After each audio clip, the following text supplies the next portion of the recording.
Hello and welcome to this episode of Maurer Glass Podcast. Today we're talking about building a brand.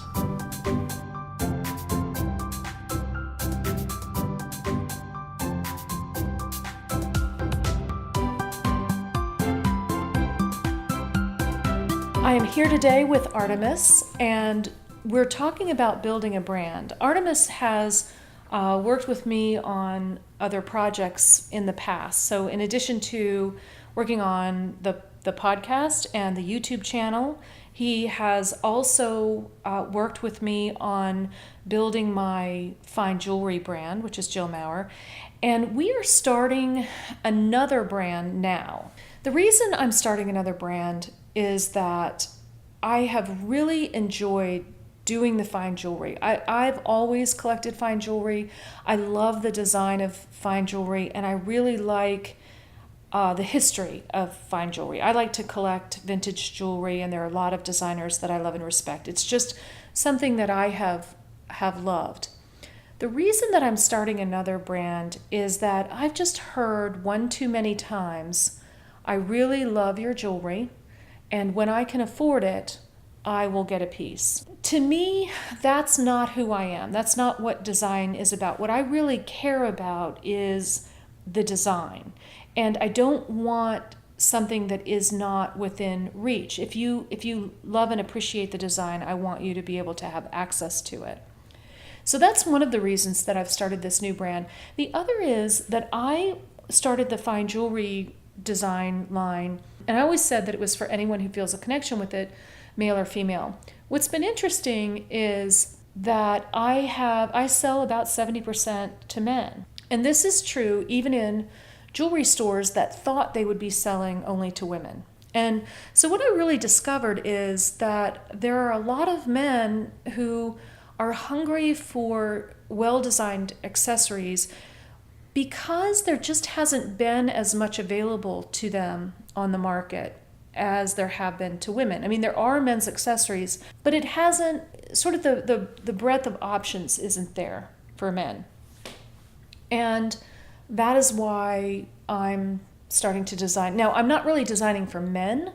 I'm designing what I call a very masculine brand. And so what I'm saying is, I know that there will be more men who are attracted to it because that seems to be true of whatever I do. I tend to like masculine things. There will be women who buy it, but it will largely be a masculine brand. In the very beginning, we actually thought it would be a more accessible line within the Jill Maurer line. We didn't even see that it was going to be a different brand. Yeah, we saw that at trade shows for sure, because we saw a lot of people loved the line there, and we also had seen in our own time people come up to us and they would see the jewelry and say that this is really great, this is really awesome.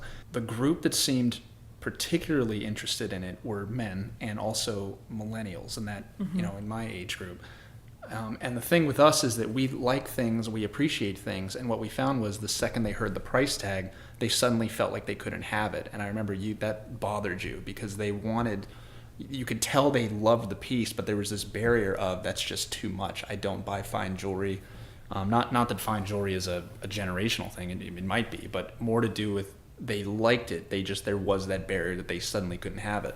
It is, I think, somewhat of a generational thing, not entirely. I have had a lot of millennials tell me, we just don't hang out in jewelry stores. It's not where we are. And I think that a couple of them told you they were afraid, and I was one of them. I said, when we were kids, we go into those, I call them the glass maze jewelry stores, where it's these displays and thousands of dollars of jewelry, and for us it was don't touch anything. Don't this is not for you, this is for adults. It was never a welcoming thing for us, which I think may have something to do with it. I think also that you don't really know necessarily what your solidified style is until you're a certain age.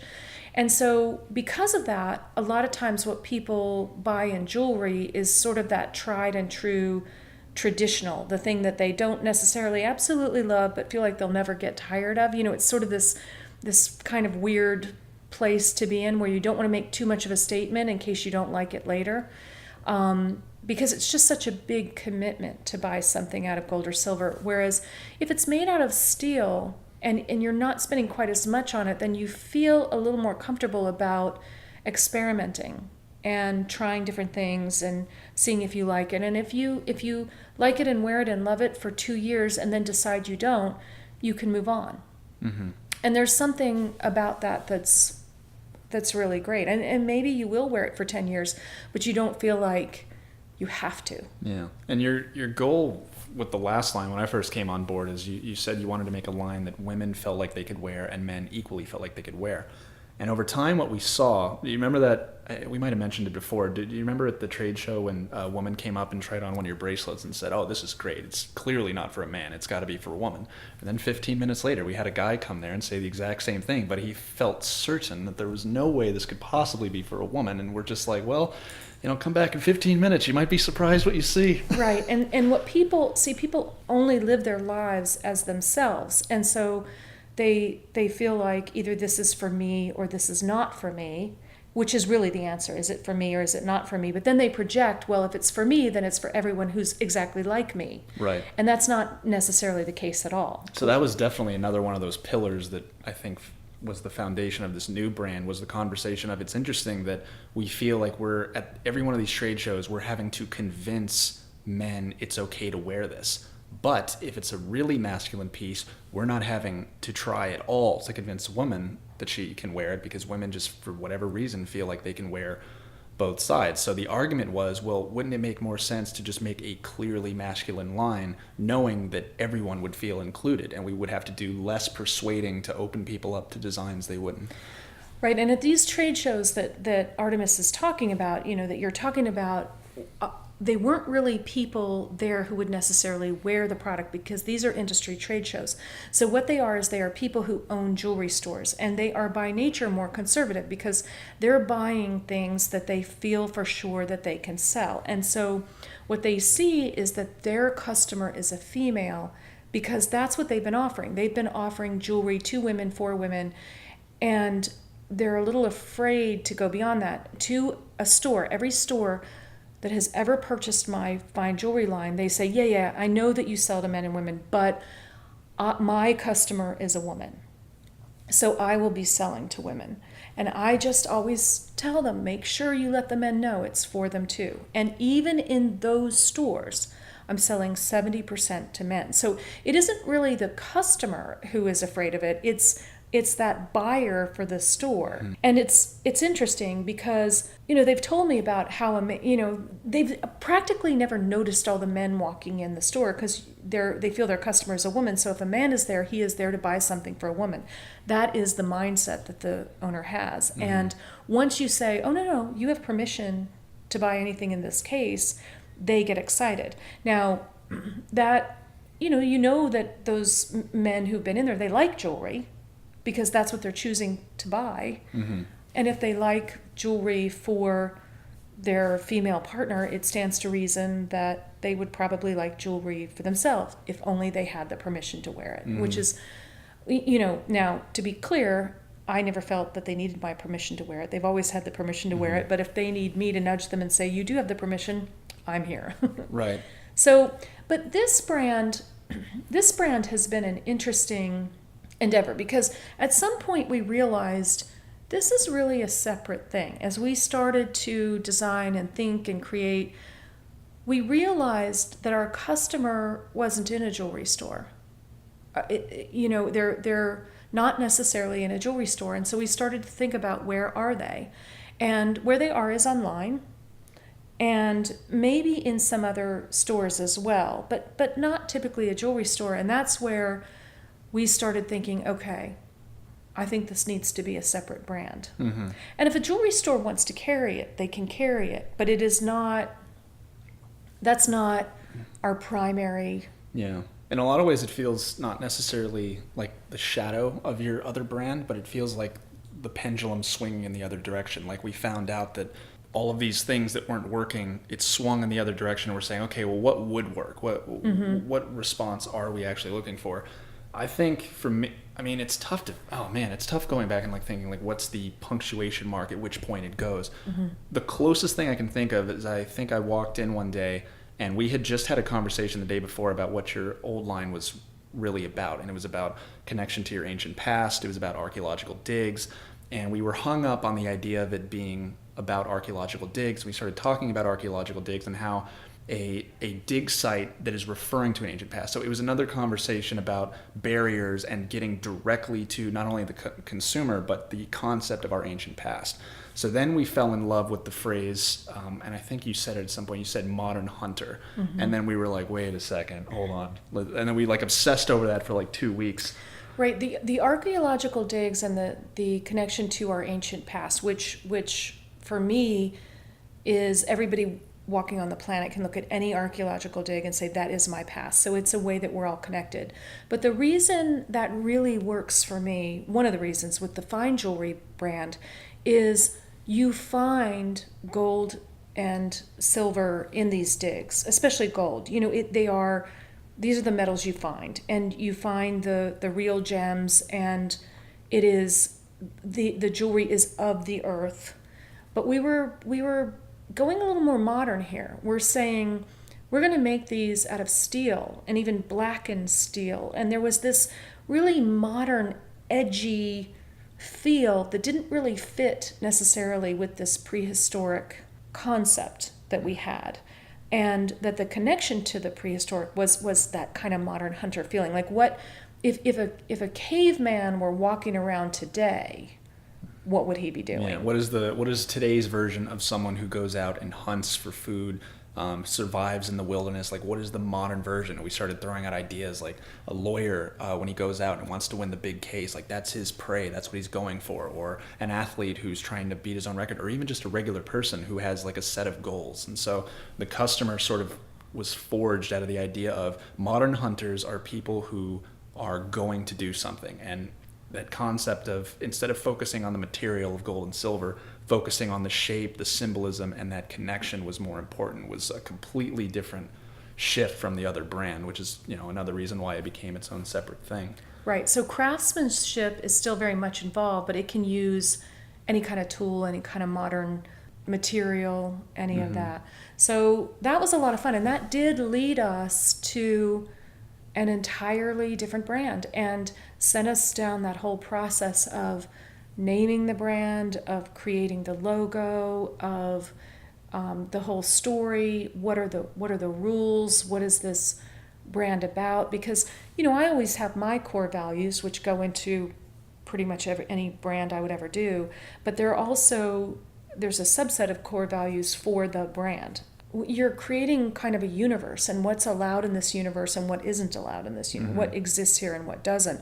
So everything from not only the pieces that we're making, and by the way, it's not just jewelry. This is accessories, a variety of different accessories, including leather goods and some different items, and which sent me on a whole other path, because designing is one thing and making things is another. Fortunately, I have a pretty strong background in sewing, which has helped, but I've never done any sewing with leather. That's pretty advanced. But it's been a lot of fun to create this universe. At times, for sure. There was that, because that was the easy part, as we were talking about, this could be its whole new brand. And then came the hard part, which I remember we were struggling for the longest time of, once we decided sort of what we wanted to do, because when you're building anything, a brand, writing a book, a movie, or anything, it's not enough to just have that idea. You've actually got to flesh out the specifics. And that's where a lot of people start giving up, because they fell in love with the idea, they're obsessed with it, and then that starts to fade. And important decisions like, are there motorcycles in this world? Are there boats in this world? Do people like to jog in this world? That's when they start giving up. And I remember for the longest time we were having meetings about what is our ideal customer. We couldn't quite pinpoint who it was, and we were having trouble figuring out exactly. Well, what we did was we created this customer, and then we realized, wait a minute. Yeah, we could think of a million examples of why he wasn't our ideal customer. Yeah, because what we created, like the average Joe millennial, and we realized, no, we weren't. No, yeah. It was, we had created sort of the so ideal Match.com version of, the dreamboat. Yeah. What was it? It was like, one of us, for one of us, it was like who they wanted to be. For another person, it's who they wanted to date. For the other person, it was, who they never wanted to see in their life. It was all over the place, and it was a good exercise, I think. But then we started trying to figure out better ways to do that, and then we started talking about like movies and stuff. Like, what are some movies that exist in other movies? Like, for instance, Quentin Tarantino, the famous film director, he had one movie where he said flat out in an interview, "I feel like this movie exists in this other movie. Like, these characters would have went to go to a theater to watch this movie," and we started rolling with that, and pretty soon after deciding like what is in our universe, what does it look like, the decisions that we were trying to make before started just falling into place. Right. The ideal customer is shopping online, not because we say he's shopping online, but because the world that we've created is a world where shopping online is the best thing for this customer. It was right. It kind of put the right. And we also took a look at a lot of different other brands and said, well, this is not us, and this is why this is not us. Right. This is a great brand, but it is not us. And not in a hurtful way. Like, we No, loved no, a lot no. of these brands. It just didn't, would our person also wear this? What do we hate about this universe? Right, right. And even just what is not true about this universe. And I don't want to call out names because some of the brands I really love. It's just that when you're creating an individual brand, you don't want to create something that has been done before. Mm-hmm. You know, when I started the fine jewelry brand, I was very, very familiar really with the history of a lot of jewelry designers going back even to the 50s and 60s through today. And I wanted to create a brand where I go, okay, well, my jewelry fits in this store. It lives with these other brand. But when you come to my case, you go, yes, this is Jill Maurer. Or if you look at a piece, you would say, this is a Jill Maurer piece. Or if it isn't, it should be. You know, somebody has sort of copied her. And it's difficult to create that look where you have to narrow yourself down, you know, because we all think, but we're so many things. No, for this you need to distill it to one message, because there are brands I can also name that are just all over the place. You could look at a piece this year and then 10 years from now and it wouldn't look at, they're just following whatever the trend is. Mm-hmm. And that's not who I am or who I wanted to be. So that's the challenge of looking at it going, what can I create that fits in the universe but is not replicating anything else out there? It's not bad I think it's good to talk about them too. I mean, we don't have to be specific, but for instance, there were a couple of brands where we liked them, but they were a little too gritty for us, just a little too cold. Just we wanted a little bit of warmth. A little too cold, a little too like grungy, a little too like they were angry with the world. You know, there was one that had that, mm-hmm. and that all works for them. I mean, that is a distinct look and it works for them. It wasn't us. And then there's one brand that was very, very, very outdoorsy, and you know, it's all about lumberjacks and mountains and fishing and great universe. You know, you would not expect to see a Porsche in that universe, for mm-hmm. example, like on their Instagram page. You wouldn't expect to see it. So very clear, tight brand that I love, but we're not quite that. You know, mm-hmm. we're not quite the lumberjack. Because their focus was on material, which we had mm-hmm. already decided that material was shape and meaning behind it, which mm-hmm. they have a lot of meaning behind theirs, but it's based on their material. Right. Not only was their focus material, but a specific material, mm-hmm. and that being wood. Mm-hmm. And so it's a beautiful brand, beautiful story. Love it. It's been done. They did it. Yeah. We're doing something different. And there's a difference between their forest and our forest. Like, right. For instance, if they use a forest, it's because to actually use the cliche, they're seeing the forest for the trees. Right. Like, that's what they want to use. For us, a forest is a little bit bigger. It's a setting, but also a character. It's a connection of what it may not even be from this time. That's another thing. We have a lot of time traveling in this new brand, in sort of the esoteric sense of the modern day caveman or hunter is existing in a very modern world, but because of this brand and because he's focused in our universe, he's seeing connections in the modern world from the past. So he may be walking down the street, but for a second he sees a forest, and it's not about the trees, it's about the time jump. It's about acknowledging his primitive self and bringing that being to where he is right now, mm-hmm.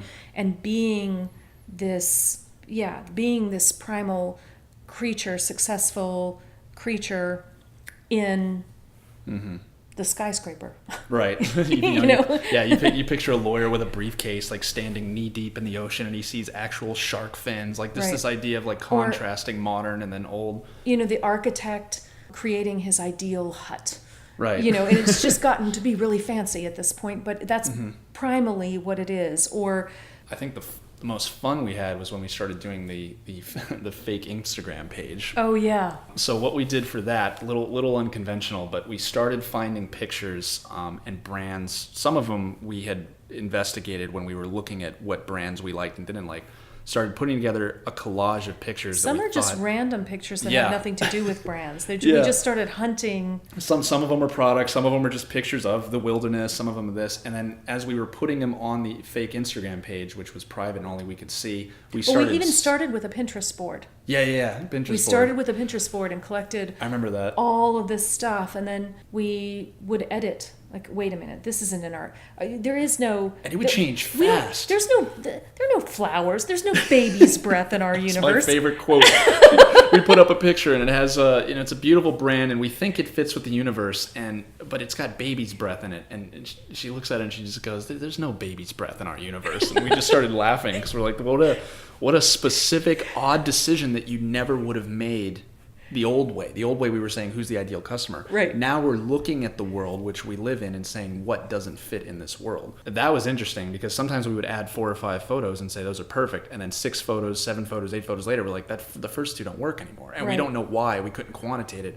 And then we just started getting on the same page. Like everyone was Right. adding photos that fit and worked. It's a Right. weird. And so as we've done our model shoots, as we've started doing that, which has been so exciting to see all of this stuff that's, in our head, to actually, first of all, the excitement was as the products, as we started actually having them in our hands and playing with them, and oh my goodness, so exciting to see it as a piece, and then to put it on a model and it takes on a whole new thing, and then to see the photographs and you come back and Oh, and how exciting is it when we're taking pictures on those photo shoots?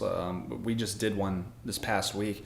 How exciting was it that as we were taking the photos, we would look at some of the photos we were taking and just go, no, at the same time, just no. And when there was another shoot a smaller shoot that I wasn't there, I looked at the pictures and I was like, there was some of the woods and some of the city, and then there was suburbia. I was like, we don't have this kind of sidewalk with these kind of houses.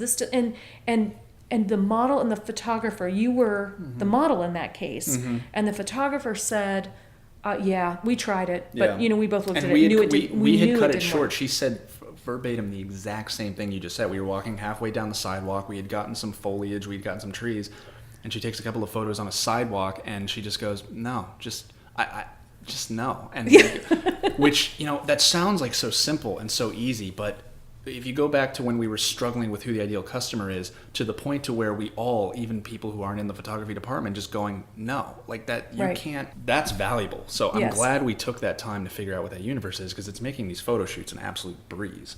Yeah, it's a lot of fun too, because we are just creating this world, and it's just so exciting to actually see it literally come to life. Like it just, I don't know. Because that's ideally what the customer's going to do, right? Is they see this brand and they know within a couple of seconds, based on those kinds of decisions we've made, whether or not they can see themselves in our universe. And that's the important decision. It's not a question of, oh, that's cool, I want to buy that. I mean, that works for a lot of things, but when you're talking about a lifestyle brand, they have to know that they fit in that universe, or they want to be in that universe, or there's something about it and also that it does exist, that it is worth consideration, that it feels like it has a history and it has its rules and it's a real place. And the question is just, I mean, it's a nice place, but do I want to go there?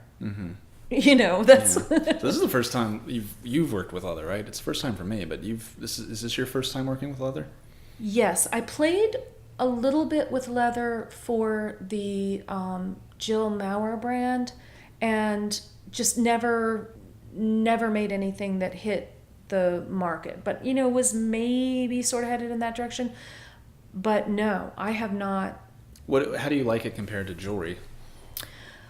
Well, some of the jewelry has leather. Right. So it is, this brand has been completely different. So when we were talking about the leather goods, in a certain way, there was a lot of comfort for me there, because in addition to collecting and wearing jewelry over the years, I have been a collector of bags way before it was cool. So not just designer bags, but meaning, labels that you would know, but really artistic, creative, tooled bags. So for me, it's been a lot of fun, and we're getting the leather from Italy, and so really sourcing and finding the right places, and it's been fun.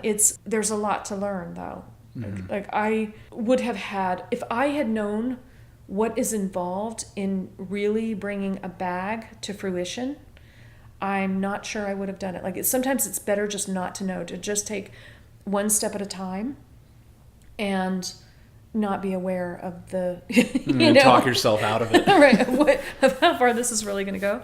But so one of the things that's always important for me in whatever brand is really how something is made and who is making it, and knowing that everything, that everybody touching the bag or the piece is being paid well, and everything is ethically sourced. And that's actually I'm finding easier to do in the leather than in the jewelry. But the reason for the leather is I am having the leather done in New York, so it's all handmade in New York from Italian leather. Most of the fabric right now is from Spain. It's just easier for me to be kind of on top of what's actually happening with it. So when you start talking about steel, that is not something that is easy to make in the U.S. And you'd think it would be for jewelry. It kind of sounds like it should be, but it's really not. For me, it's not a requirement that everything is made in the U.S. I mean, I think that we are all global citizens, and I'm very happy to be employing people from other parts of the world. I just want to make sure that they are being treated very well. And so it just adds another layer of vetting who's making things. And there were a couple of major missteps there where we thought, somebody was really helping us find the right place, and it turns out they weren't. And we were willing to say, I don't care how deep we're in, we're pulling out of this. This does not, it just doesn't match with my core values, and it's going to cost me money to walk away, and I'm walking away because I will. Yeah, it's also been interesting to witness firsthand some of the decisions that you've been making based on the last company, because there were a lot of things that worked, and some of the decisions you're making for the new company you're making them because you've seen how it turns out in another way. And so it's interesting because you think about how it would have went had you not had that prior experience in terms of manufacturing, branding. I mean, a lot of these decisions, it does sometimes feel like it's coming from a place of, well, we've seen what happens. You feel like you're building on a more stable foundation than, let's try it this way and see how it goes. Right. And, you really learn, or I really learned the Maya Angelou thing of, when somebody shows you who they are, believe them. When they tell you who they are, believe them. And so I definitely follow that in my personal life, but sometimes you can walk down a path pretty far with somebody in the business world, and you're in with a lot of money, but the answer was to walk away. To just walk away. And because I knew once I saw what was happening, I knew that was just scratching the surface. It was not the further I dug, it wasn't going to get better. I'm just walking away. Sort of an extreme Darwinian approach to right. But that's what leads you to really great people. And what happens is what has happened in this business, because when you start a new business, there's so much to learn. And when you find, it's like anything else, when you find someone who you really connect with and who can really help you in a certain area, a lot of times they can introduce you to other really quality people that either they've worked with or they know somebody who has. And so it was great to get on that path, but cost us some time. That's okay. Yeah. So you're getting busy lately. You got a podcast, you got a YouTube channel, and you got a new brand. Are you having trouble keeping it all in your head? Sometimes, but it's like starting a business where you have all of these things and how do they fit together, and I'm starting to see how they fit together. And so I think, okay, no, this is something for a podcast. This is where this is heading. Nope, that belongs on YouTube, or, all of that. And I'm learning to tweet now. Oh, yeah. The great tweeting learning session is gone. You did good today. You copied a link and you posted your own YouTube video on Twitter with very minimal with only like 3 help. or 4 prompts. Yep, that's about it. Oh boy. I'm getting Oh, there. boy. It is funny because sometimes we see the difference. So Artemis and I, if you don't know, we're very different ages. And Artemis is a millennial and I am a Generation X. And it's funny because we'll see our differences and respect and appreciate them. Can we please talk about the double spacing? This is still blowing my mind. So yesterday we're posting. We like to share our video. Whenever she makes a video, we like to share it in a couple places where we think people will like it. In one of the places we shared it, it required her to type in a caption or a title for the post. And as I'm watching her type the title, she double spaces this right before the second sentence. So she goes da-da-da-da, period, space, second sentence. Of course. And I wait 1 Mississippi, 2 Mississippi, 3 Mississippi. Jill, is there a reason there's a field goal in the middle of those two sentences? Because I didn't bring a football. And she goes, that's how you're supposed to do it. And I go, since what? And then suddenly I had a flood of memories go into my head from grade school when for a while that was the standard of you have to, under no circumstance, not double space on a new sentence. And then sometime in middle school they got rid of it because it was something had happened to the standards of our typing. And she explains that, you think this is bad. When we had typewriters and I had to do the motion to reset the page, it took a while to learn that. This is the only way I know. And I thought she was joking. I thought she was absolutely telling a joke. So I laughed, and she just stone faces, okay, don't know what's funny. So then she does it again. She types another sentence, and I watch her double space, and I go, oh my God, you're not kidding. You can't not do that, can you? I didn't even realize I shouldn't. I mean, I never got the memo when you were in the 6th grade. You can't, the memo was probably had too many spaces in it, but... Yeah, no, it wasn't even a memo. It just got phased out. To be clear, I looked it up. I did research. You can do it both ways. It's just generally... To be clear, my typing teacher would circle the space between your sentences with a red pen if you didn't. Right. And I don't think you can fully understand the anxiety that we used to have when we came to the end of a line. I mean, it wasn't just, so you're typing along and you hear that ding. That ding is there for a reason. It's letting you know you're almost to the end of the line, right? Mm-hmm. And you whip your hand on the bar to go back. And then we had the return on the typewriter. We got to where we had the return. Well, when I first got on a computer, there was no ding, and I would have all this anxiety, and I kept hitting, even on a computer, I would type and do return, and do return. Somebody had to tell me, and everybody else who was on a computer, computers were new, that you don't hit return. And it took me, I used to just freak out as I would watch it go to the end of the line, and then it would wrap. And that happened for years, and then now I'm totally used to that, but nobody told me no double space between sentences. I'm still not sure I believe that. Yeah, because I told you I had learned to drive a stick just last year, and even after a year, when I get into an automatic car, I reach down for an imaginary stick and kick on an imaginary clutch. After you did it the second time, I was like, oh my God, she's done. She's going to be double spacing forever. There's no way. That period space for me is one motion. Yeah. It's just... Yeah, we're finger, thumb. We're totally making a video about this. I don't know what it's going to be. But... in one photo shoot, we saw there were 3 really funny. Well, one wasn't an age difference. I don't know. Right, my turn. For years, he's known there's a creek behind the studio. I kept telling him we should shoot behind the studio. There's a creek behind the studio, and yeah. So we get out there, and Artimus, I swear to you, this is what he says. There's running water in that creek. Excited, happy, exclamation mark. I was so... Shock and awe. I was thrilled. I said, oh my God, there's water in that creek. Running water. Jill looks at me with this face you'd only expect from a Supreme Court justice about to give a ruling. Just, as opposed to what? Right. And our model was laughing at me, Jill was laughing at me, and I said, well, let me explain. Every creek I have lived near, none of them have had running water. They've been creek beds, just empty. So I was excited to finally see a creek fulfilling its creek destiny and feeding the nearest river and eventually the nearest ocean with rainwater. It was exciting to me.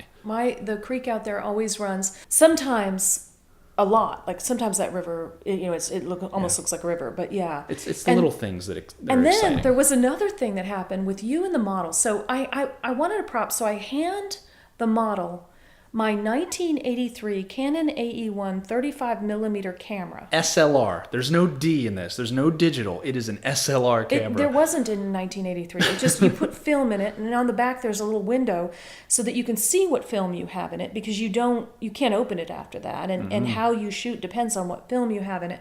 And so the model takes it, and he kind of looks at the back of the camera, and he goes, "Should I just act like I'm scrolling through pictures?" And you said, "Yeah." Yeah, And totally. And she starts laughing, and we're like, "What is she laughing at? Like, just look at the back of it and act like you're scrolling through pictures. Like, this is a good one, this is a bad one." And she starts giggling, and then I realize, oh no, I could feel my film degree in the back of my head start burning, and I was like, we've made a horrible mistake. She's going to be laughing at us for the next 20 minutes. This is why, because there is no preview screen on that thing. There's no screen at all. So she starts going, if you want to scroll through the pictures, you're going to have to wait 5 weeks. Right. When they get back from Eckerd's. Oh, man. So, yeah, sometimes that gap shows its little head. Well, and then we go to we've parked, so we go downtown to take photos. And I've driven, and you and the model and I are in the car, and we're driving out, and I thought, oh, no, there's not a person to take my money. It is a machine, which I cannot stand, because technology and I mean, we have a tenuous relationship. And so, and they're both going, wow, I'd rather it be a person. I wouldn't want it to be a person, because then you have to have a conversation. Well, I have no problem having a conversation, but I always know I'm going to struggle with the machine. So I show you and the model. I'm putting in a 20. It's all I had. The bill was $4. I'm putting in a 20 because I don't know what I'm going to get back. And in this angry, clanky roar, the machine just starts going, ka-chunk, ka-chunk, ka-chunk, ka-chunk, ka-chunk. And I'm thinking I'm going to have dozens of quarters. Oh. So she reaches in, grabs the handful of whatever, holds it out to us, and she goes, "What is this?" What the hell are these? Because they look like tokens. They're these brass things. They were the dollar, the United States Mint dollar coin, which and Artimus says to me, "They're Susan B. Anthony dollars." I'm like, I know from Susan B. Anthony. These are not. That is not Susan B. Anthony. Right. And by the way, they're silver. Right. So at a certain point, the U.S. Mint had decided to, they moved on from Susan B. Anthony and they put new ones. So they did look strange, and I told her I haven't seen a dollar coin in a while. But it was hilarious because as it went ka-junk, ka-junk for the millionth time and it sounded like it was done, she fearfully reached out to try to grab them, and it made another ka-junk sound. So it just, it was like testing her. I pulled back, yeah. And then I'm like, what the hell are these? And so it turns out, so the end of that story is the bank, I did take them to the bank and they were able to convert my tokens back into cash, which was nice. Parking tokens. Right.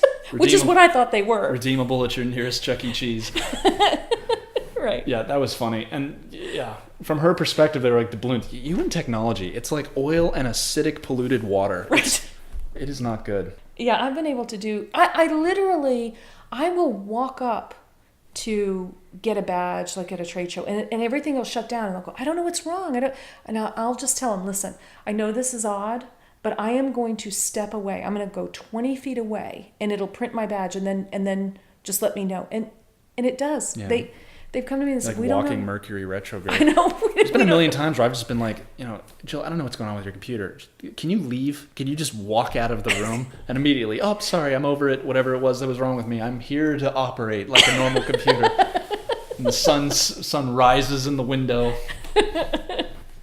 Yeah. I mean, I like technology. It's just it doesn't always like me. Right.